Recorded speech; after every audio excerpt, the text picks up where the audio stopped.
কোনো মানুষের মৃত্যুতে কোনো মানুষের মনের ভেতরে কখনো খুশি বয়ে এনে দিতে পারে না, কিন্তু কিছু মানুষের ব্যবহার, আচার, আচরণ আর তাদের কর্মকাণ্ড কিছু মানুষের জীবনে অনেক অনেক খুশি বয়ে এনে দিতে পারে।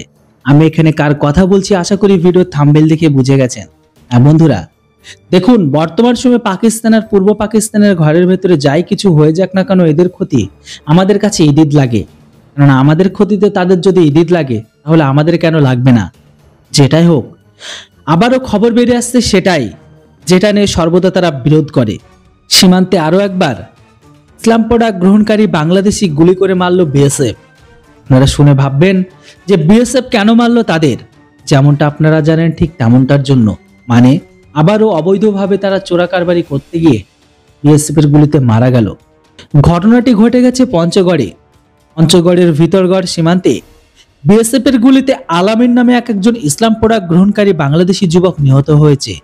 শনিবার অর্থাৎ 8ই মার্চ ভোরে জেলার সদর উপজেলার কাজিরহাটের উত্তর তালমা এলাকায় ভারতের অভ্যন্তরে রাজগঞ্জের খালনাপাড়ায় এই ঘটনাটি ঘটে। বর্তমান সময়ে সেই নিহত আলামিন পঞ্চগড় সদর উপজেলার হারিভাষা ইউনিয়নের জিন্নাতপাড়া গ্রামের সরুজ আলীর ছেলে। বিজিপি ও স্থানীয় সূত্রে জানা গেছে আলামিন 3 দিন ধরে নিখোঁজ ছিল। গত শুক্রবার রাতে তিনি সহ 15 থেকে 20 জন একটি চোরা কারবারির দল, তার মধ্যে উনিও ছিল একজন। উনি ভারত থেকে বাংলাদেশে গরু পাচার করছিল, আর ঠিক ওই সময় বিএসএফ তাদের বাধা দিলে চোরা কারবারিদের সঙ্গে তাদের হাতাহাতি হয়। ব্যক্তিটি বিএসএফ এর বন্দুককে ছিনিয়ে নেওয়ার চেষ্টা করে, এমনকি বিএসএফ কে মারারও চেষ্টা করে। এক পর্যায়ে বিএসএফ বাধ্য হয়ে গুলি চালায়, আর এই ঘটনাতেই আল আমিন নামের ইসলাম প্রোডাক্ট গ্রহণকারী ব্যক্তি গুলি খেয়ে সেখানে স্পটে হুরিফাই হয়। বর্তমান সময়ে তার মরদেহ বিএসএফ নিয়ে গেছিল।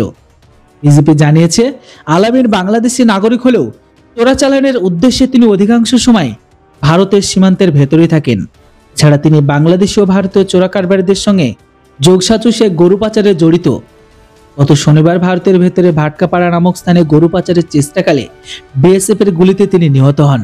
বিষয়টি জানার পর সকালে নীলফামারী 56 বিজিপি ব্যাটালিয়নের অধিনায়ক লেফটেন্যান্ট কর্নেল শেখ মোহাম্মদ বদরুজ্জোদা সীমান্ত পিলার 744/7S এলাকায় ভারতের 43 নম্বর বিএসএফ ব্যাটালিয়ন অধিনায়কের সঙ্গে পতাকা বৈঠক করে সেখানে ভারতের বিএসএফ তাদের বলে দিয়েছে এরকম ভাবে ইনলিগাল অ্যাক্টিভিটির সাথে ব্যক্তিদের গুলি করে মারা হবে, আর কেউ যদি আমাদের আগ্নেয়াস্ত্রকে ছিনিয়ে নেওয়ার চেষ্টা করে তাহলে তাদের কোনো ছাড় নেই। এমনকি বিজেপি ভারতের বিএসএফ এর কাছে ওনার মরদেহ ফেরত চাই। যেটা হোক বন্ধুরা, এই ঘটনায় হয়তো হতে পারে পূর্ব পাকিস্তানের ইসলাম প্রোডাক্ট গ্রহণকারী কট্টরবাদীদের ভেতরে একটি জ্বলন বা ঈর্ষা তৈরি হতে পারে, কিন্তু এরা কখনো এটা স্বীকার করে না যে তারা কখনো ভালো মানুষকে গুলি করে না। বিএসএফ তাদেরকে গুলি করে যারা ইনলিগাল অ্যাক্টিভিটির সাথে যোগাযোগ সূত্রে যুক্ত থাকে বা সরাসরি যুক্ত থাকে। যেটা হোক বন্ধুরা, এই খবরটি শুনে আপনাদের কি মতামত সেটা অবশ্যই কমেন্ট বক্সে লিখে জানান।